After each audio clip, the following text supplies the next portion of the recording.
वैसे मैंने तुम्हें तुम्हारी वालिदा से डिफरेंट समझने की कोशिश नहीं की थी, और अल्हम्दुलिल्लाह मेरा अंदाजा बिल्कुल ठीक निकला।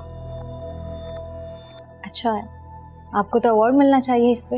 अरे तुम्हारे लिए मैंने अपने घर वालों को छोड़ दिया। एग्जैक्टली जो लड़की किसी गैर आदमी के लिए अपने माँ बाप को धोखा दे सकती है ना, वो किसी को भी धोखा।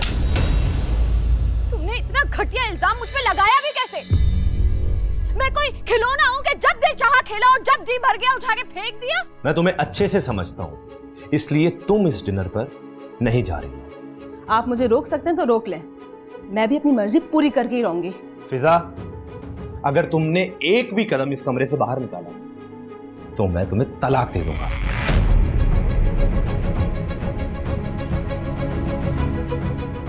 जो लड़की सारी दुनिया से लड़कर सब कुछ बर्दाश्त करती हुई यहां तक आई है, तुम उसे पत्थर मारने वाले पहले शख्स बन गए हो। अबू आप मेरी बात को समझिए, कुछ मेरा पॉइंट ऑफ पहले तो तुम्हारी मां तुम्हें घर से निकालना चाह रही थी ना, अब मैं तुमसे कता ताल्लुक करता हूं।